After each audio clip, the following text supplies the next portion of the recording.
Welcome to another episode of Humans Are Whack. Today, we're stepping into a world built on speed, precision, and razor-thin margins, where a single mistake, a mechanical failure, or one split second can mean the difference between glory and death. This episode explores the worst ways people have died in a car race. Real incidents, real people, and moments that forever changed motorsport history. And we begin with a name the racing world will never forget. On our first story for today is the story of a man named Ayrton Senna. He wasn't just a driver, he was a legend. A three-time Formula One world champion, a national hero in Brazil, a man many believed was untouchable behind the wheel. On May 1st, 1994, during the San Marino Grand Prix at Imola, Senna lined up on the grid like he had done countless times before. But that weekend already felt wrong. Another driver had died the day before. The tension was heavy. The atmosphere was uneasy. Then, on lap 7, at over 300 kilometers per hour, Senna's car failed to turn. It slammed head-on into a concrete wall. The impact was violent. Debris flew. The race was immediately stopped. Medics rushed in. Millions watched in silence as the greatest driver of his generation lay motionless in the cockpit. A suspension component had penetrated his helmet. Ayrton Senna was pronounced dead later that day. His death didn't just end a life, it changed racing forever. Safety standards were rewritten. Car design was reimagined. Tracks were redesigned. All because the sport realized, too late, how unforgiving speed truly is. A legend lost in a split second. On our second story for today is the story of a man named Roland Ratzenberger. He wasn't a superstar. He wasn't a household name. But he was living the dream every racer chases. Roland Ratzenberger was a 33-year-old Austrian driver, competing in his very first Formula One season. He had spent years climbing through smaller racing categories, scraping together sponsorships, chasing any opportunity that would put him on the F1 grid. Imola was supposed to be another step forward. Instead, it became the end. On April 30th, 1994, just one day before Ayrton Senna's death, Ratzenberger took to the track for qualifying. Early in the session, he ran over a curb and damaged the front wing of his car. At high speed, even minor damage can be lethal, but Roland stayed out. On his next flying lap, approaching the Villarizi corner at nearly 315 kilometers per hour, the weakened front wing finally gave way. It snapped off completely. Without downforce, the car became uncontrollable. It went straight on. Roland slammed headfirst into a concrete barrier with massive force. The impact was so severe that the car decelerated almost instantly, something the human body simply cannot survive. Track marshals reached him within seconds. Doctors followed. Helicopters stood by, but it was already too late. Roland Ratzenberger died from a basilar skull fracture. His neck could not withstand the sudden stop. What makes his story even more haunting is the timing. Less than 24 hours later, the world would watch another driver die on the same track. But Roland was the first warning, a warning that went unheeded. 2 deaths, 1 weekend, 1 circuit, and a brutal reminder that in racing, there are no second chances at full speed. On our third story for today is the story of a man named Dale Earnhardt Sr. They called him the Intimidator. 7-time NASCAR Cup Series champion. A driver feared, respected, and idolized. A man who had walked away from crashes that should have killed him. On February 18, 2001, Dale Earnhardt Sr. lined up for the Daytona 500, the biggest race in American motorsport. It was supposed to be a perfect day. His 2 drivers were leading the race. Victory seemed guaranteed. Then came the final lap. As the cars thundered through turn 4 at nearly 290 kilometers per hour, Earnhardt's car was nudged from behind. It broke loose. In a split second, the black number 3 slammed nose first into the concrete wall. No fire, no dramatic rollover, just a sudden, brutal stop. At first, it didn't look catastrophic. Fans assumed he'd climb out like he always did. But he didn't. The force of the impact caused a fatal basilar skull fracture, an injury that happens when the head stops violently, but the body keeps moving.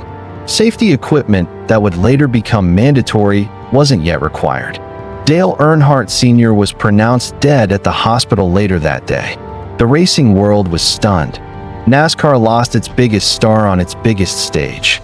And just like Senna's death in Formula One, Earnhardt's passing forced the sport to change. Head and neck restraints became mandatory, car safety was redesigned, and rules were rewritten in blood. A man who survived everything, lost to one final lap. On our fourth story for today is the story of a man named Gilles Villeneuve. He was pure instinct behind the wheel, fearless, aggressive, almost reckless, and loved for it.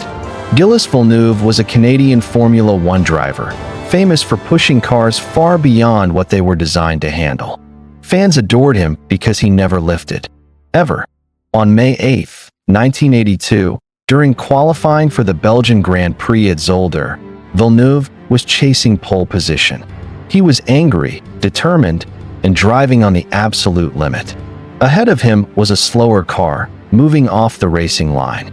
At over 220 kilometers per hour, Villeneuve's Ferrari clipped the rear of the slower vehicle.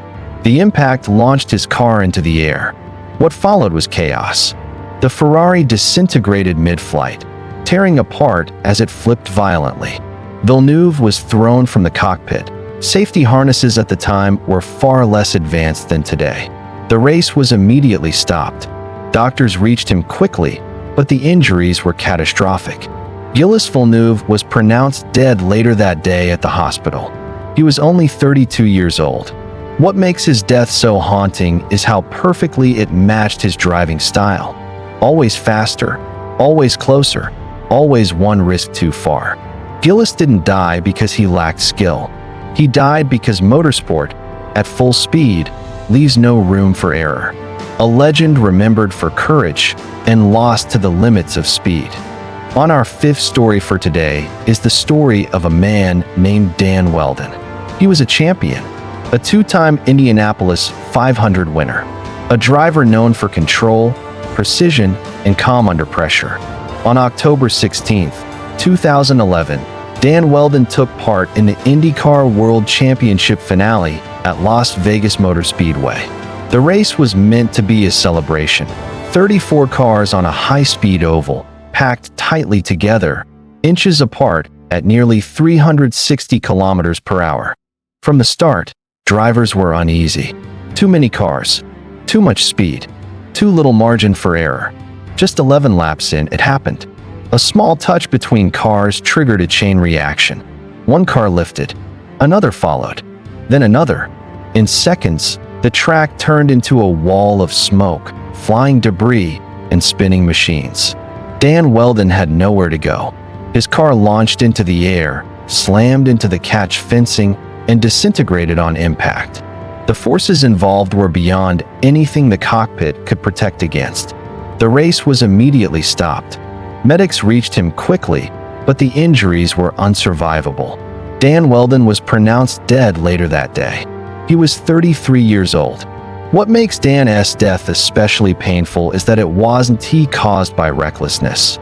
It was the result of a system that pushed speed too far, packed too many drivers together, and ignored growing warnings. After his death, IndyCar changed everything. Car designs were overhauled. Safety standards tightened. High-speed oval racing was never the same again. A champion lost, not to a single mistake, but to a moment where chaos outran control. On our sixth story for today is the story of a man named Tony Brise. He was young, talented, destined for greatness in Formula One. Tony Brise was a 23-year-old rising star, racing for Graham Hill's team in the mid-1970s. His potential was enormous. Many believed he would soon challenge the top drivers of the era. On November 29, 1975, Tony boarded a small private plane with Graham Hill and several team members, returning from a testing session. The plane was old, the weather poor, and the pressure on everyone high. As they attempted to take off, something went wrong. The aircraft crashed into a hillside, leaving no survivors. Tony Brise died instantly, along with Graham Hill and all others on board.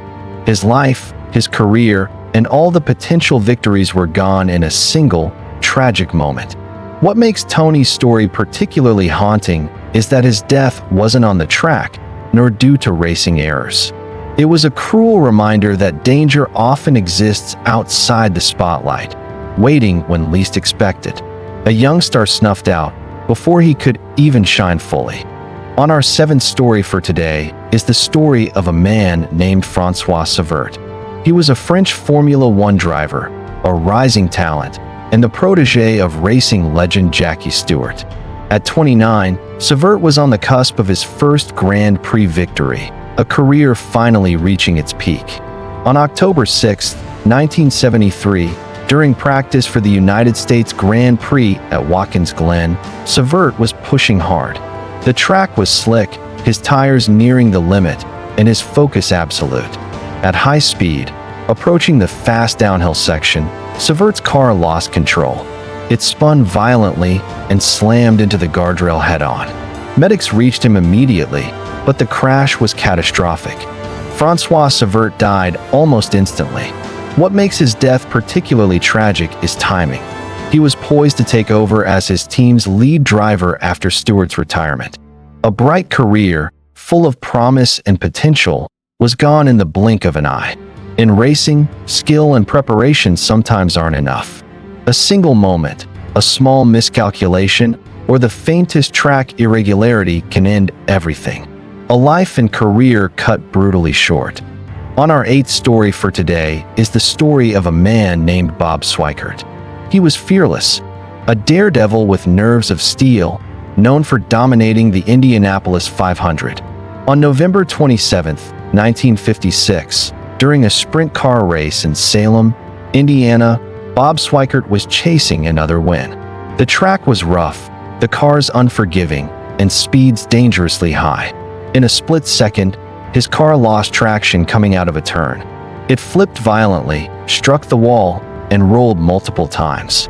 Spectators watched in horror as the car skidded across the dirt track. Medics rushed over, but the injuries were catastrophic. Bob Sweikert died at the scene. He was only 34 years old. What makes his death so haunting is that it was part of a pattern in early American motorsports. Cars designed for speed, minimal safety measures, and tracks that left no room for error. Even the most skilled drivers were vulnerable. A champion, taken too soon by the very sport he mastered. On our ninth story for today is the story of a man named Francois Cevert. He was a talented French endurance racer, known for pushing his car to its limits in grueling long-distance events. During the 1972 24 Hours of Le Mans, Francois was navigating one of the fastest sections of the track at night. The rain had made the asphalt slick, and visibility was near zero. At over 250 kilometers per hour, his car hydroplaned. Francois lost control. The vehicle slammed into the barriers, broke apart, and caught fire. Emergency crews arrived quickly, but the flames and severity of the crash left him with fatal injuries. Francois Cevert was pronounced dead later that day. What makes his story chilling is that endurance racing tests more than skill. It tests nerves, focus, and fatigue. One misjudgment, a single wet patch, or a mechanical failure can end everything, no matter how experienced the driver. A life extinguished by speed, conditions, and the relentless pressure of endurance racing. On our 10th story for today is the story of a man named Peter Revson. Peter Revson was a rising star in Formula One and IndyCar, an American driver with both skill and charisma. At 35, he had already claimed multiple wins and was seen as one of the most promising talents of his era. On March 22, 1974, during a test session at the Fast Kyalami circuit in South Africa, Revson was pushing his car to its limits. A suspension failure caused the vehicle to lose control at high speed. The car crashed violently into a barrier, disintegrating on impact. Emergency crews were on the scene within moments, but the injuries were fatal. Peter Revson was pronounced dead shortly thereafter. What makes his death particularly tragic is that it came during testing, not a race, not a moment of competitive pressure, but a routine day meant for preparation. Even the most cautious, professional drivers are never immune to the dangers of racing. A career, a life, and a family's dreams destroyed in a heartbeat. A harsh reminder that in motorsports, speed is never forgiving. In the end, these stories remind us of a harsh truth. Speed can be intoxicating, but it's also unforgiving. Even the most skilled, most prepared drivers are never fully safe when machinery, chance, and human error collide at extreme velocity. These tragedies are more than just stories. They are lessons, warnings, and a stark reminder of how fleeting life can be. Before you go, I want to hear from you. Where are you watching from, and what time is it right now? Drop it in the comments. I love seeing how far this community reaches.